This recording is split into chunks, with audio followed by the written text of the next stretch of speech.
All right, so we're almost there. This is the last chapter of the book called Wait for Us.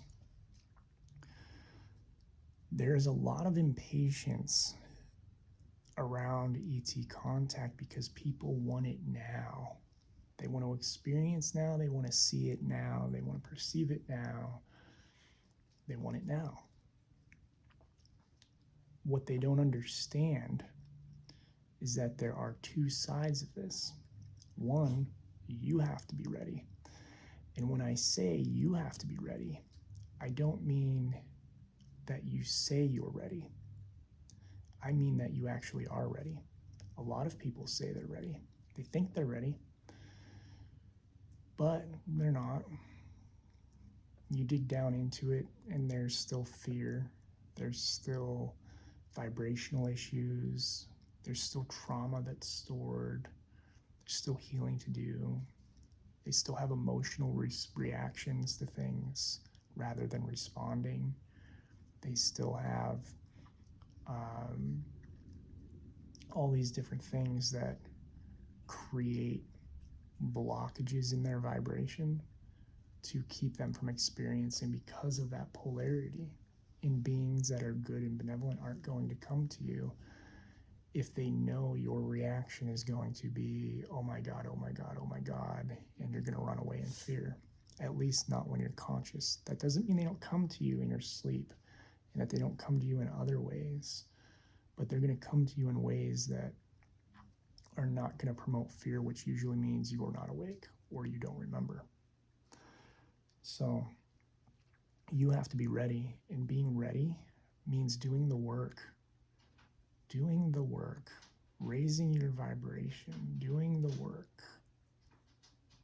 If you're not willing to do the work, you will be stuck in that kind of 3D world where you experience what you are ready for.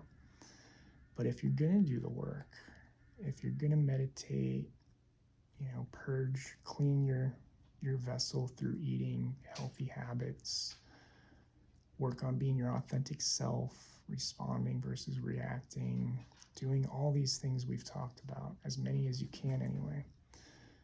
The more you're willing to do that work and to do the work you can do, the more you show willingness and readiness to them.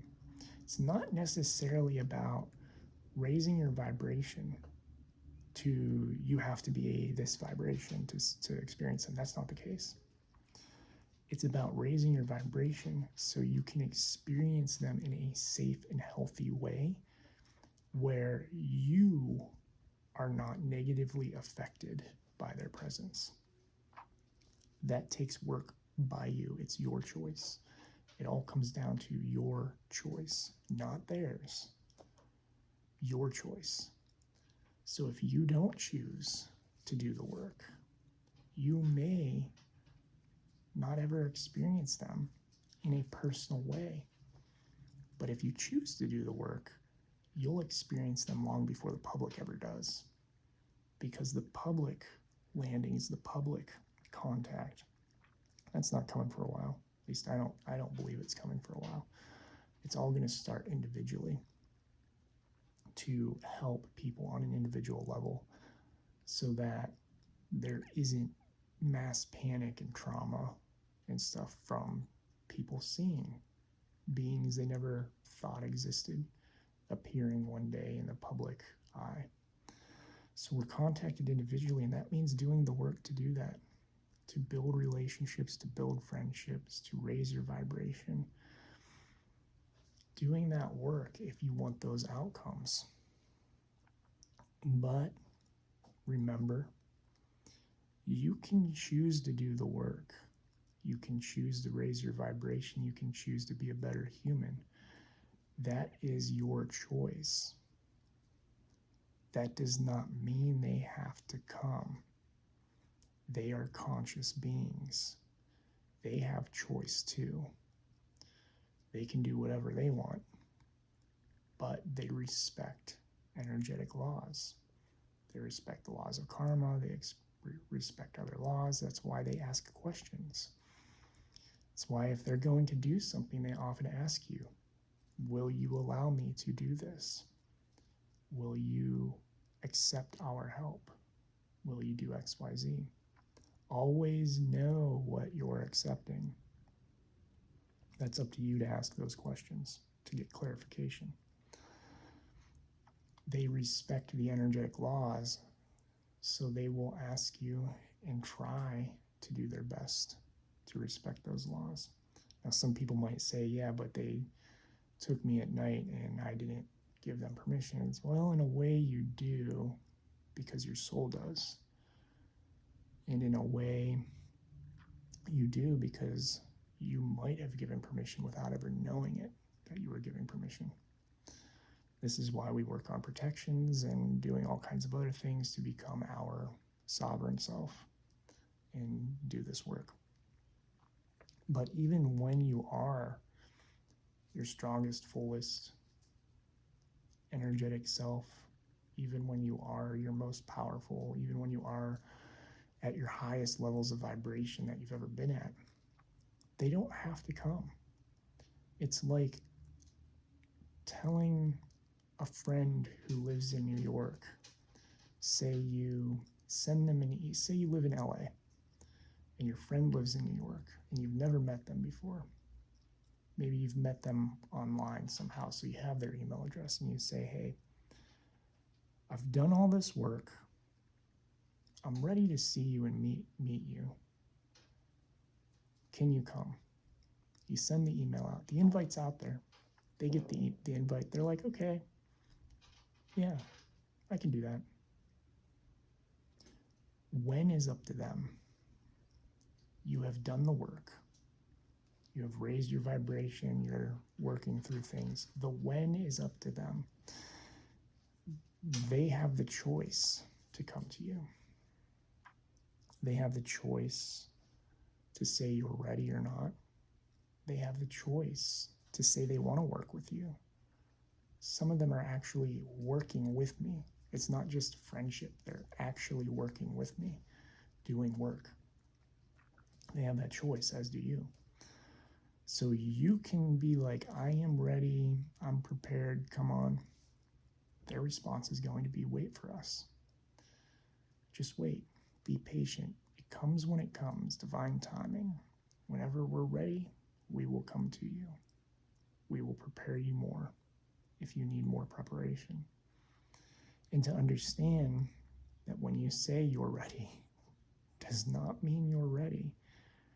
They will guide you. If you're doing the work, to everything we've talked about, to this place and time, you should be receiving signs, or at least in communication with your guides in some way, where you can say, what next? What do I have to do next? I didn't sit down and go, I'm ready for ETs to contact me. I sat down and my guides went, we want you to meditate. And I started meditating. Then they started showing me who was around me. And they started saying, okay, next we want you to do this. And then we want you to do that. We want you to meditate this, work with this energy, do all this. Then they said, now we want you to go to the mountains. And I went, okay, why? And I kept feeling I was going to meet Sasquatches. And they were like, we want you to go to the mountains. You're not going to go where you think you're going to go, which was the truth. And that's a story for another segment. And I went, okay, well, what's going on? And I didn't understand, but I trusted them. It's like, okay, I set the date. I went to the mountains. I met Sasquatches. When I had gone through that, they had me go back. They had me meditate. They had me do other work. They had me process. And then they told me, okay, what next? Get this book. We need you to read these one or two pages in this book. You don't know why you're buying this book, but you're buying it. Buy it. Read it. Hello, the clouds. That's where I got that. So I followed their directions. Go here, do this, meditate, do this, X, Y, Z, whatever it was. And I kept listening and trusting and going through the motions. I kept working with them, building that strength. And even though I would think, yeah, I'm ready to meet an ET, I'm ready, I would not have been ready to meet those I work with now in the state I was back then. I was ready to meet some of them, but in the state that I was back then, I was not ready to meet those who I work with now because they're so much higher vibrational. And so you may meet those you are ready for, those who are more aligned, or it may take time. And that time is to wait for them, but in the process of waiting for them, do the work. Do the work, don't give up. And as my Arcturian friends would say, practice, patience, persistence. Practice, patience, persistence. Practice, patience, persistence. Those are the three keys. Wait for them, patience, practice the material and raising your vibration and going farther and learning from your guides, and having persistence no matter what, to keep moving forward, to keep doing what you can do, and keep climbing that vibrational ladder and becoming a better person. Thank you for listening to all these videos. There's more to come after this one, things that weren't in the book too. And I love you all. I'm grateful for you all. And thank you again for watching.